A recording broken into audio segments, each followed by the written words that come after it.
La blessure de Robert Lewandowski terrorise le FC Barcelone, l'incroyable nouveau défi de Sadio Mané. Bonjour à vous, chers amis téléspectateurs d'Afrique Sport. Un plaisir de vous retrouver dans votre revue de presse quotidienne. Comme d'habitude, que vous soyez au travail ou à la maison, vous restez avec nous pour ce tour de l'actualité sportive que nous allons débuter en Angleterre. Avec la rencontre qui opposait Liverpool à l'Union Saint-Gilloise. Une belle victoire des restes de Liverpool sur un score de 2-0. Ça fait la une de la presse anglaise avec Daily Express Sport et Star Sport qui reviennent sur cette belle victoire des hommes de Jürgen Klopp qui s'imposent carrément en Europa League. Liverpool, il faut rappeler qu'il ne s'était pas qualifié pour la Ligue des Champions, va maintenant essayer de faire son maximum du côté de l'Europa League. Maintenant, chers amis, pensez-vous que cette équipe de Liverpool, de Jürgen Klopp, peut remporter la Ligue Europa? Vous donnez vos avis en commentaire. Ce qui est sûr, c'est que Gravenberch et Diego Jota ont été buteurs dans cette rencontre. Ensuite, nous allons directement du côté de la France pour parler de la rencontre qui opposait l'Olympique de Marseille à Brighton. Le match nul frustrant, comme l'a si bien évoqué d'ailleurs la presse française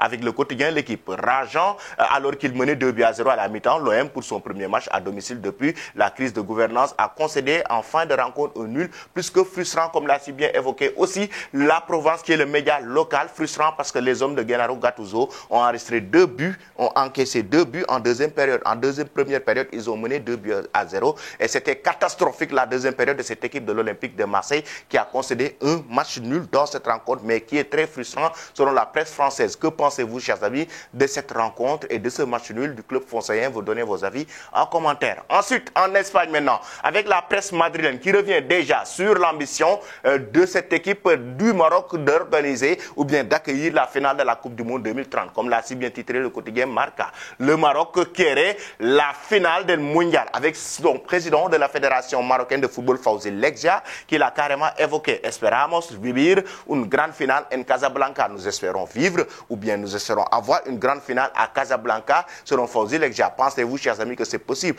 Il faut rappeler que la Coupe du Monde 2030 va se jouer sur 3 continents, l'Afrique, l'Amérique et l'Europe, avec le Maroc qui va organiser, mais en même temps le Portugal et l'Espagne pour l'Europe. Il y aura aussi des équipes comme Paraguay qui vont organiser du côté de l'Amérique et l'Argentine. Maintenant, chers amis, pensez-vous que le Maroc est capable d'accueillir la grande finale de la Coupe du Monde 2030? Vous donnez vos avis en commentaire. Du côté du Real Madrid, on attend le test pour Alaba. Oui, Alaba pasó hoy la prueba final para saber si juega mañana ante Osasuna. Alaba va passer un test aujourd'hui pour savoir s'il va jouer face à Osasuna demain, comme l'a si bien évoqué le quotidien AS, parce que Carlo Ancelotti a besoin du joueur dans son effectif pour se renforcer. C'est un match important face à Osasuna pour la course pour le titre, parce que le Real Madrid veut aussi s'imposer du côté de la Liga, mais notamment reprendre sa place au sein de l'élite de la Liga. Pensez-vous que c'est possible? Et du côté de son rival naturel, il s'agit du FC Barcelone. C'est le chaos total avec Robert Lewandowski, sa blessure entorse à la cheville qui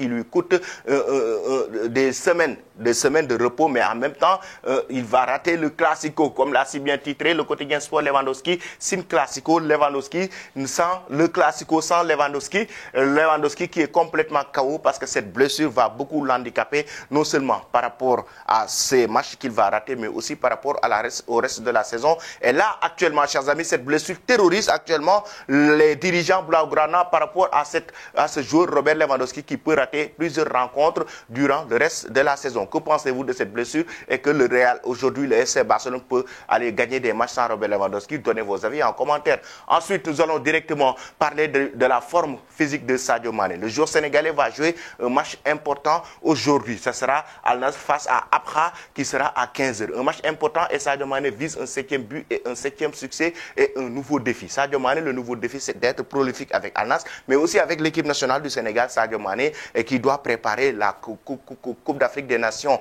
2024 en Côte d'Ivoire. Sadio Mané qui doit jouer des rencontres importantes, notamment un match amical qui se jouera ce mois d'octobre, le 16 octobre, plus précisément face au Cameroun, les Lions indomptables du Cameroun. Et Sadio Mané doit jouer un match important et sa forme qu'il doit revoir pour mieux préparer cette Coupe d'Afrique des Nations et relever le défi de remporter encore une fois le titre de la CAN. Chers amis, pensez-vous que c'est possible? Vous donnez vos avis en commentaire. Le quotidien Stade va dans ce même sens pour parler de Benzema et Mendy, aussi en Saudi Pro League avec des retrouvailles 18 mois après, parce qu'on le sait, c'était Chelsea et le Real Madrid en Ligue des Champions. Les deux hommes vont se retrouver. Aliou Cissé qui publie sa liste de joueurs, chers amis, avec des retours, notamment Nampalys Mendy, Noah Fadiga qui est aussi de retour dans cette liste. Maintenant, j'aimerais J'aimerais avoir vos avis là-dessus, ce que vous pensez de la liste de jours que Aliou Cissé a publié pour le match face au Cameroun en amical le 16 octobre prochain à Lens. Ensuite, regardez bien, c'est le 11 mis en place par l'UEFA, le Team of the Week mis en place par l'UEFA avec Ter Stegen dans les buts.